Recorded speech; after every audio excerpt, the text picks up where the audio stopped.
So today I'm going to talk about my duology, The Secret Fire and The Secret City, which I don't think I've ever done a video about before, which is really weird. It's the only series I've ever co-written with another author. It's my only fantasy series, and I actually really love it to pieces, which is why I decided I'd talk about it finally. When I haven't, I don't know. So let's chat all things Secret Fire. So people ask me a lot, like, how did I come to co-write a series with another author? And this one was really random in its own way, because my co-writer, Carina Rozenfeld, is French. She lives in Paris. And I'm American, British. I live in England. And she writes only books in French, and I write only books in English. But it was just one of those coincidences. We both have the same French publisher. My books are translated into French. Voilà, l'édition en français. So I do the French. And I went to a lot of French book fairs when Night School was out. And Karenin and I write for very similar audiences. And we often, in fact always, sat next to each other at the book fair signing books. That was like that's when I saw her. And in French book fairs, you often sign for like 6 hours. It's a thing. And so we'd be there 6 hours, and usually there was like a steady stream of people for about 3 hours, and then we'd have a little time to talk, and then we'd go get a crepe and some coffee, and then we'd come back and sign for 3 more hours or something. Like, we just got to be friends. And my French isn't good enough to read her books, but they were hugely popular. And Night School was doing its thing. It was doing quite fine. And we got talking about, wouldn't it be fun? She was saying that she'd never been published in English, and she'd love to have her books out in English. And I said, and her English is excellent. And I tried to get her to write a book in English, but she didn't feel like she was ready to do that. So then we decided, just out of nowhere, that we'd try, what if we wrote one together?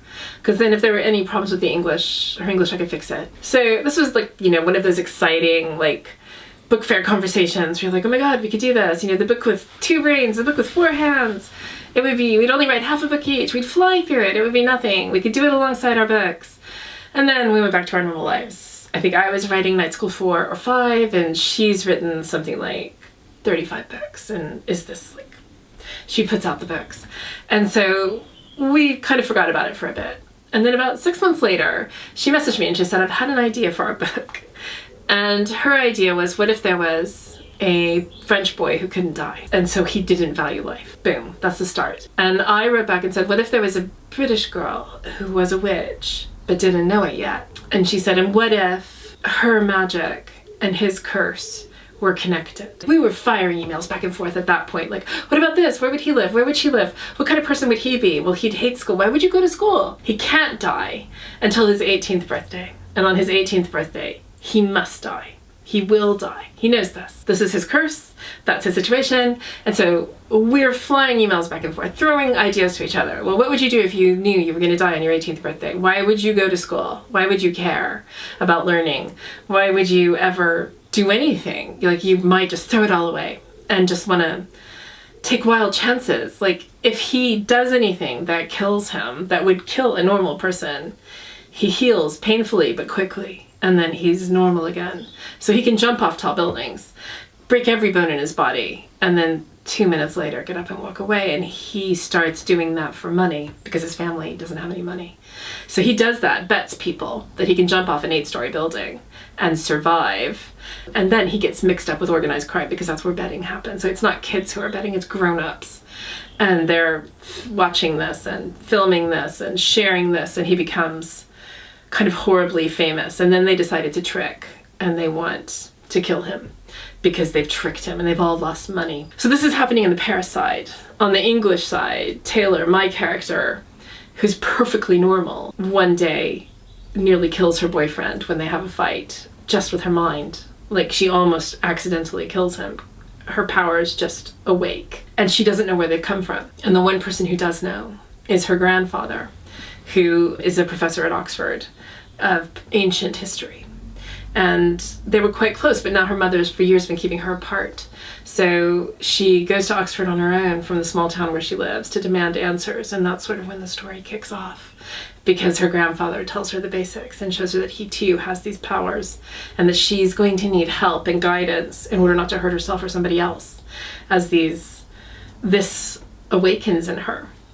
And so, yeah, that was the beginning. And we were both like, this is brilliant. We're going to write this. This has to happen. But that idea, and it was a great idea, I still think, and I love the idea, and I love these characters. Figuring out how to do that with 2 people in 2 different countries, 2 different languages, that was what slowed it down. So what started is just like within maybe 3 days, a weekend, we'd come up with a whole synopsis for the series. Then when the writing started, because the way we did it was I would write a chapter, Carina would write a chapter, I would write a chapter. We'd just send it back and forth, and she wrote the boy Sasha's point of view, and I wrote Taylor's point of view.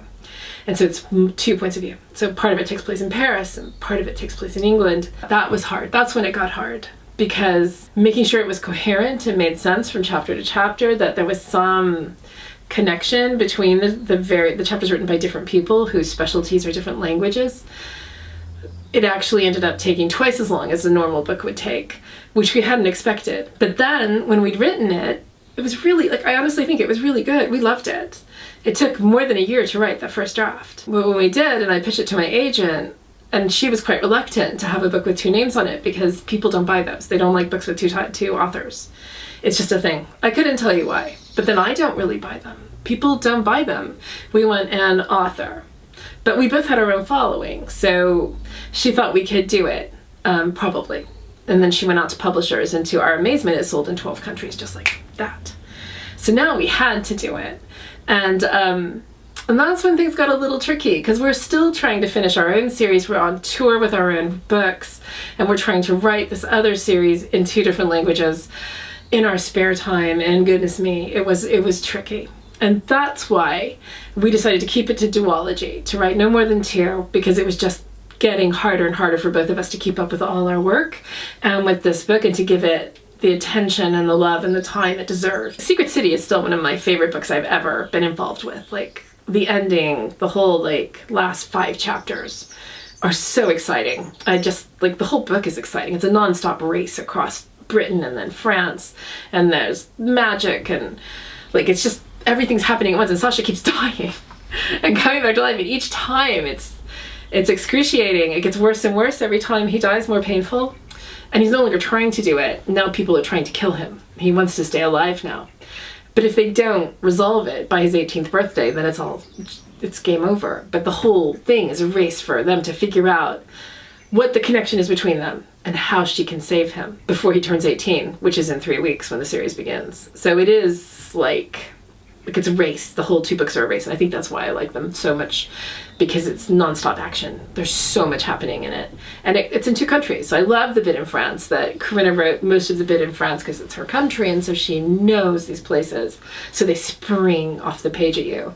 And then I got to write a section in Carcassonne in the south of France, because it's just this castle city, and I've been there several times and love it, because it is supposed to be a place in real life. It's a place where the line between the real and the other realms is very thin, and it's always been that way. It's always been viewed that way through history. Like 1,000 years ago, 2,000 years ago, people believed that Carcassonne was where the witches were. So going there and taking them there was just the best fun. Just bringing those characters to that place and then just letting everything happen. We just had the best time doing it. But it was hard work for 2, and I think we both walked away from that going, that was great. Now let's go back and write our own books. Let me go back and write my own series now. It was one of those things, those books that just happens when you least expect it. An idea that was so good we had to write it, and that we loved. To this day, we both love our characters. She still talks about Sasha, and I still talk about Taylor. And we left the ending open in case someday we weren't too busy and we could come back someday. And I mean, it finishes satisfactorily, don't get mad at me. But there's still a bit where if we wanted to, we could come back and write more, or if it got made for television, there's so much space in it for there to be more story after the duology ends. So yeah, that's the story of the Secret City and the Secret Fire, which to me in my heart still kind of feels like magic that it ever happened. Like it was fate that it happened, and it's a book about fate, so it's like super meta. And I have no regrets. I loved it, and I hope, I mean, like, it's not, I will say it's not the biggest seller of the books I've written, but you should all read it, because it's like the people who do read it, the ones who like are Secret Fire fans, they get in touch with me all the time. Like we really talk Secret Fire. So yeah, I hope you'll give it a read, and tell me what you think in the comments below. Sasha Taylor, Sashor, Tasha. I don't know how the ship name would be. Yeah, I do know what it would be. It would be Tasha. And let me know what you think. I'm so happy to be talking to you. I hope you're all having an amazing week, and I will see you very soon. Mwah.